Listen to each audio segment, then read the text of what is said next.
বৃন্দাবন জঙ্গলে অনেক পাখি বসবাস করত। হঠাৎ একদিন এক অসহায় গাভী বাইরে থেকে এই জঙ্গলে আসে আর সবার কাছে সাহায্য চাইতে থাকে।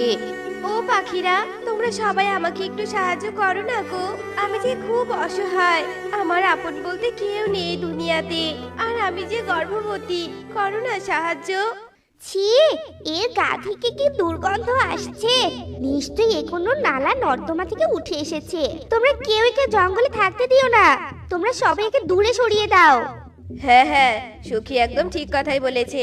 আর কে জানে এই গাভী কোথা থেকে মুখ পুড়িয়ে এখানে এসেছে, আর এসে যখন পড়েছে তখন আমাদের দুর্নাম করেই ছাড়বে এই গাভী। সবাই চলো তো, একে এখান থেকে তাড়িয়ে দেই। এই বলে সব পাখিরাই সেই গাভীকে বের করে দিতে যায়। আর তখনই সেখানে টুনি নামের এক পাখি এসে বলে, খবরদার, তোমরা কেউ ভুল করেও ওই গাভীর গায়ে হাত দিবে না। ও আমার সাথে থাকবে। আর তোমাদের মন কি দিয়ে তৈরি বলো তো? একটা অসহায় গর্ভবতী গাভী তোমাদের কাছে সাহায্য চাইছে, কোথায় একটু সাহায্য করবে তা না করে তোমরা ওর সাথে এমন বাজে আচরণ করছো। এই শোন ভিখারির বাচ্চা টুনি, তোর যদি এই কলঙ্কিনী গাভীটার জন্য এত মায়াই হয়, তাহলে তুই নিয়ে যা না ওকে তোর সাথে। শুধু নিয়ে নয়, গাভীর সাথে সাথে এই টুনিকেও এই জঙ্গল ছেড়ে চলে যেতে হবে। আমরা কোনো কলঙ্কিনী আর তার সাথীকে আমাদের এই সভ্য সমাজে থাকতে দিব না। সবার কথায় টুনি ভীষণ রাগ হয়। আর টুনি কাউকে কিচ্ছু না বলে গাভীকে নিয়ে নিজের বাড়িতে ফিরে আসে। গাভী বোন, এখন আর তোমার কোনো ভয় নেই। তোমাকে আর কেউ কিচ্ছু বলতে পারবে না, আর কিছু করতেও পারবে না। তুমি আমার কাছে নিরাপদেই থাকবে। তুমি শুধু শুধু আমার জন্য এত কষ্ট করতে গেলে কেন? চুপ করো তো, এটা কোনো কষ্ট নয়। এবার বলো তো, তুমি এত অসহায় কি করে হলে? আর তোমার পরিবারের সবাই কোথায়? এ এক করুণ কাহিনী। তোমাদের এই জঙ্গলের পাশের জঙ্গলটায় আমি আমার স্বামী শঙ্করের সাথে থাকতাম।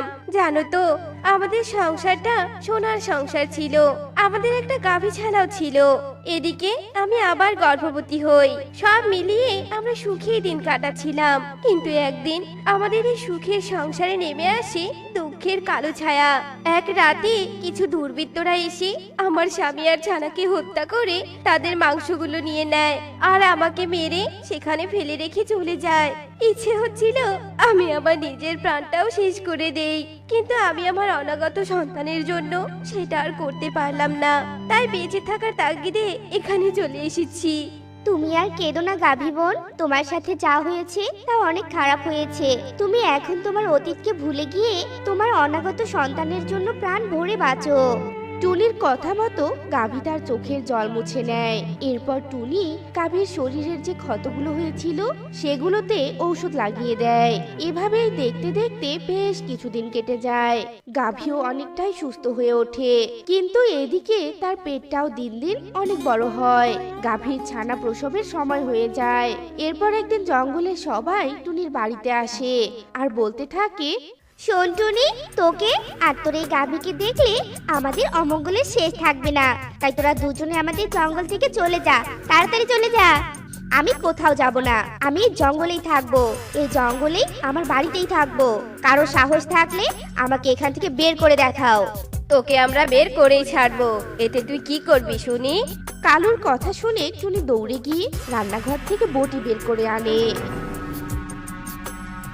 কেউ যদি আমাদের দিকে একবার এগিয়েছো তো, তাহলে এই বটি দিয়ে আমি তার কল্লাটা মাটিতে নামিয়ে দিব। বেরিয়ে যাও, বেরিয়ে যাও বলছি আমার বাড়ি থেকে। তোমাদের মতো নির্দয় পাখিদের আমি আমার দু চোখ দিয়ে দেখতে চাই না। টুনির হুমকি পেয়ে সবাই সেখান থেকে চলে যায়। এরপর সবাই একজোট হয়ে পরিকল্পনা করতে থাকে। তোমরা সবাই শোনো, যে করে হোক না কেন ওই টুনি আর টুনির গাভীটাকে আমাদের এই জঙ্গল থেকে তাড়াতেই হবে। তা তো বটেই, তবে আমার মাথায় একটা বুদ্ধি এসেছে। আমরা যদি গাভীটার লেজ কেটে দেই, তাহলে ওই গাভী লজ্জায় আর আমাদের সামনে না এসে এই জঙ্গল থেকে চলে যাবে। আরে বাহ কালু দাদা, তুমি তো অনেক ভালো বুদ্ধি দিয়েছো। তবে এটাই হোক। কালুর কথায় সম্মতি দিয়ে সবাই রাতের অপেক্ষা করতে থাকে। এদিকে দেখতে দেখতে রাতও হয়ে আসে। টুনি আর গাভীও ঘুমিয়ে পড়ে। সেই সুযোগে সবাই এসে টুনি আর গাভীর উপর হামলা চালায়। এক পর্যায়ে তারা টুনিকে মেরে ফেলে।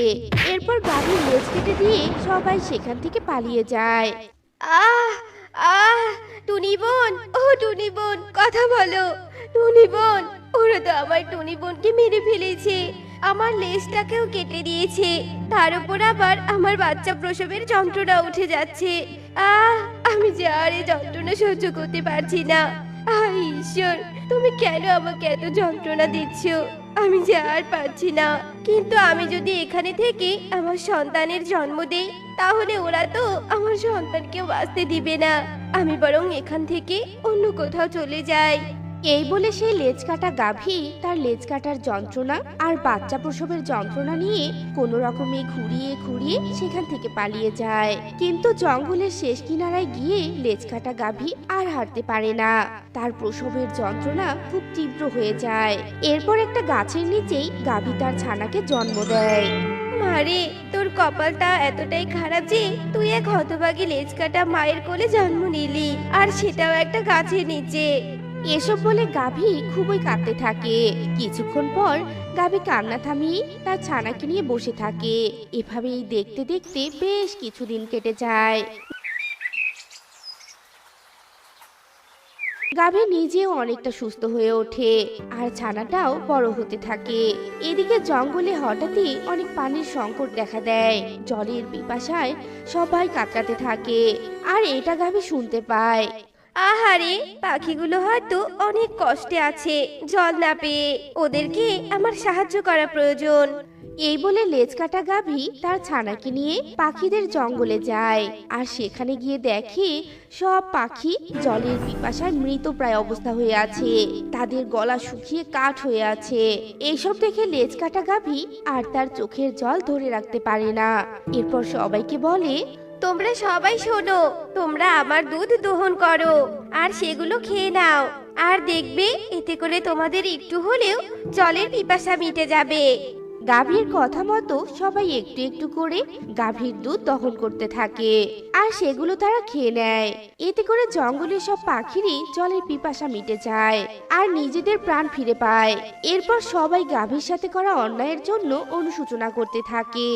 গাভী, আমরা তোমাদের কত ক্ষতি করেছি, তোমাকে কষ্ট দিয়েছি, তবুও তুমি আজ আমাদের প্রাণ বাঁচালে। তুমি আমাদের সবাইকে মাফ করে দাও গাভী, আমাদের অনেক বড় ভুল হয়ে গেছে। আমার কাছে আর ক্ষমা চাইতে হবে না তোমাদের, আমি তোমাদের সবাইকেই ক্ষমা করে দিয়েছি। সেদিন তোমরা আমাকে বাঁচিয়ে রেখে ভালোই করেছো, আর তার কারণেই তোমাদের আমি আজ সাহায্য করতে পেরেছি। আর যদি আমাকে তোমরা সেদিন মেরে ফেলতে, তাহলে তো এই সাহায্যটা করতে পারতাম না আমি। গাভীর এমন কথা শুনে সবাই অনেক কান্না করতে থাকে। এরপর গাভী বলে, তোমরা কেঁদো না, আর শোনো আমার কথা। তোমরা সবাই মিলে এক হয়ে একটা পুকুর খনন করে নাও, দেখবে সেখানে অনেক জল উঠে আসবে। এরপর গাভীর কথা মতো সবাই মিলে পুকুর খুঁড়তে থাকে।